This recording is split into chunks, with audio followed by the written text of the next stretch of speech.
FORA.tv. The world is thinking. Just quickly, there are 4 different ways that people think about racial profiling. And as we talk about this issue, we can think, where are you? So one is that it's reasonable for the police to see color, to think about race. Just because you're white and driving through a poor black neighborhood at 2 a.m. in the morning, it doesn't necessarily mean you're looking for drugs, but the police shouldn't ignore that. It's okay for them to consider that. That's good law enforcement.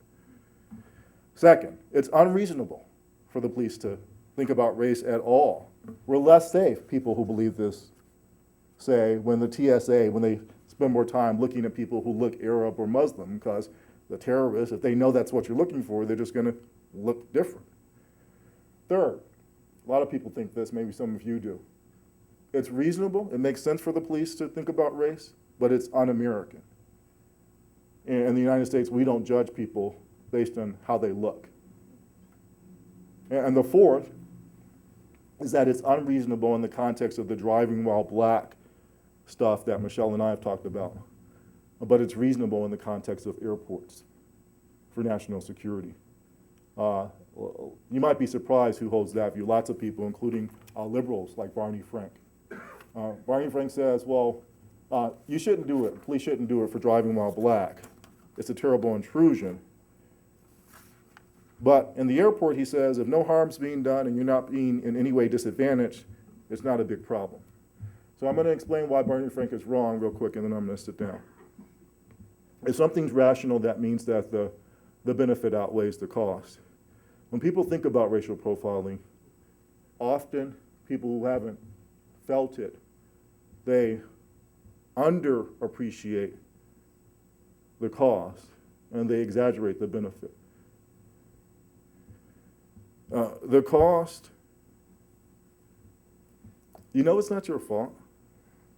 You tell yourself it doesn't have anything to do with you, but it's corrosive. To say that it can make you kind of hate the police isn't going too far. The benefit is marginal.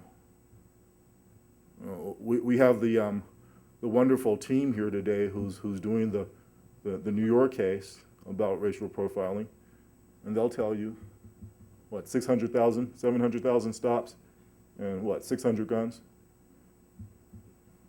All right. So that means that, 690,000 people went through what I went through for no reason. That's the benefit.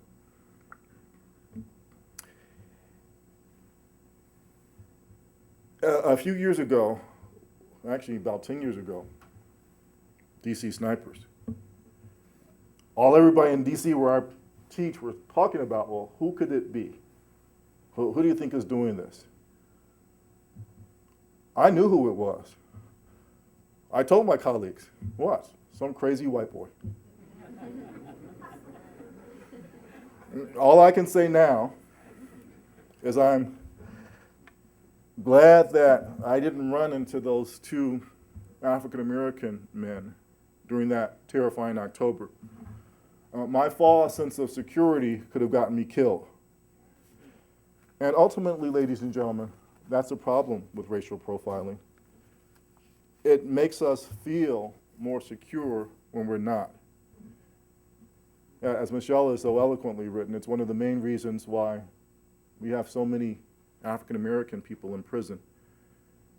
When law enforcement stops using race to think about who's suspicious and starts using behavior, we'll be safer. Our prisons won't be as segregated, and our nation will be closer to the beautiful ideas that our Bill of Rights professes.